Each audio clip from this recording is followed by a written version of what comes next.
I mean, it's like events could play out in different ways, but there's certain basic outlines of it that are probable. And it's like, one of them with this Lara site is that there's like there's a question of how to deal with ongoing maintenance and updates to it in the context of there not really being a budget to do this, or there's some budget, and that could be the source of money. There could be more money on that from that thing, and I could dedicate time. And it's like, if an arrangement could be made where I can stay in the apartment, or it's like there's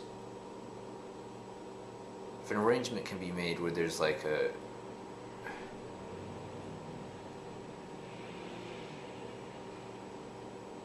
where I don't have the impending like other person in here where it's like awkward, then it's like and mentally constraining and stuff, then it's like that would be ideal, and then I could apply some more time to the Lara site, but then it's like if I can get another person in here who can do CSS, that would help this whole process work better.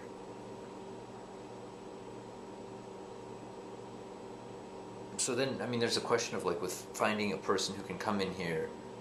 do work, and pay rent. It's like, who would that be, and how can they be located? And so this somewhat ties into the whole YouTube situation where,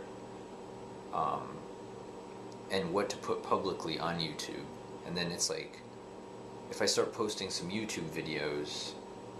that kind of explain my situation and explain that I'm looking for a roommate, then I could like provide a link to like a place to apply for this position or to be my roommate. But it's like,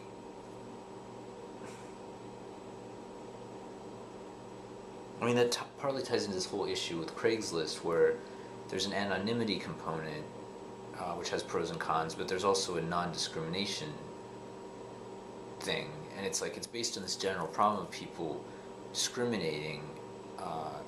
unfairly or unjustly or whatever. But it's like, if you go back and look at why do people discriminate on like housing, part of the reason does follow, even though there's stereotypes and racism and like sexism and like all these like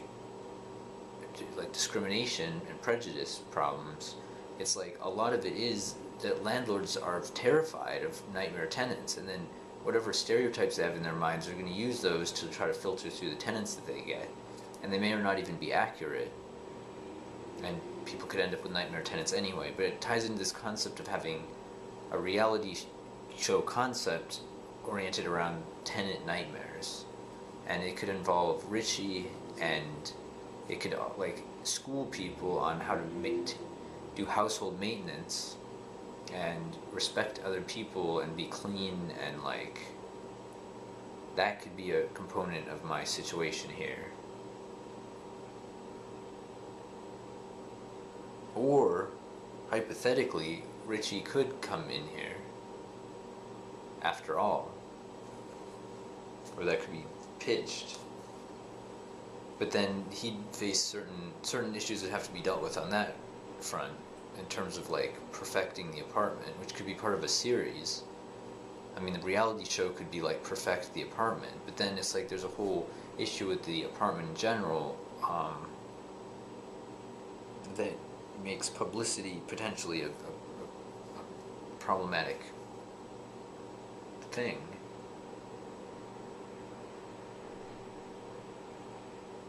And this ties back into such things as like when I was stopped and frisked the other week on the street twice. It was like I was like guilty until proven innocent, and then it was like, I mean,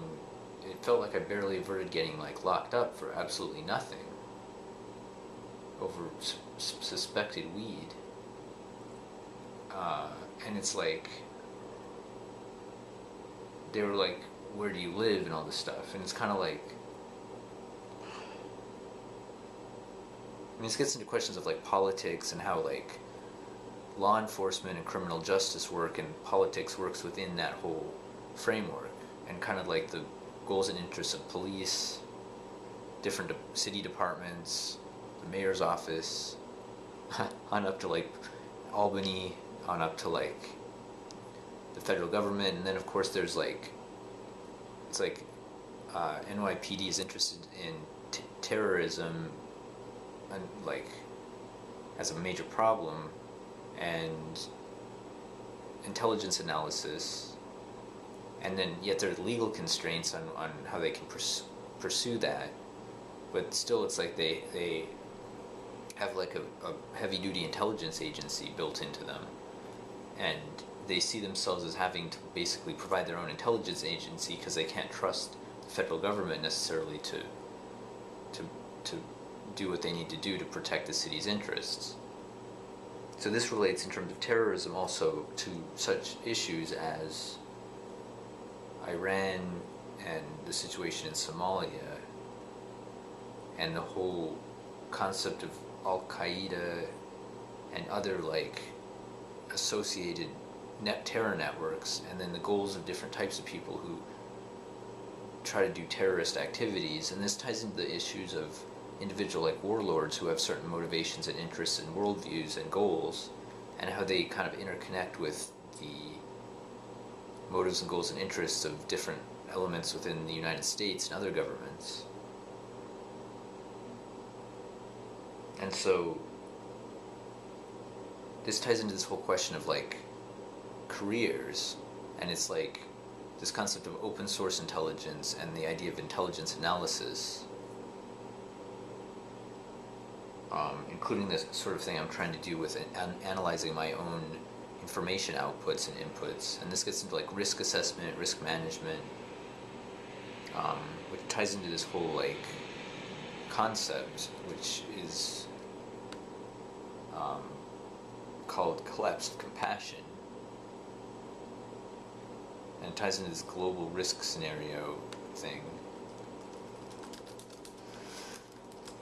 And it also ties into the role of statistics in political maneuvering, and the role of like images, like on YouTube and elsewhere, and on Al Jazeera and CNN and all this, of like, and also just on the street, there are people who, like, when I was like on this halfway on the street and I was spending a lot of time walking around Manhattan, it was like multiple times I was stopped by people who were interested in collecting money for the Somalian famine situation, and it's like they have people out there like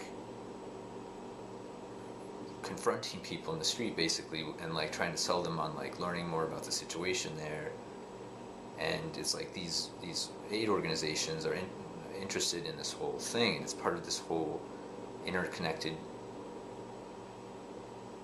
like social web of like different people's interests, different organizations' interests. And it's like, obviously there are different people who specialize in making sense of the politics of all this stuff, as I saw in this video today, some of the interviews with them. But it's like, it partly gets into this whole question of political calculus, and this is something that's up in the air in terms of like, especially Iran. And it's like, on some level, all these different things tie together in terms of like Islam being this sort of shared or connection between certain elements. And it also ties into the whole prejudice, discrimination, hatred problem in terms of, and then this sort of clash of cultures issue. And then it's like, of course though, there are people who respect each other and like, or have a different viewpoint other than just clashing cultures. And it's like, there's a role for art in helping people to see and relate to other people rather than dehumanizing them. And this is featured, for example, by the U.S. Embassy Tel Aviv YouTube channel, where they have these videos that kind of illustrate these different things.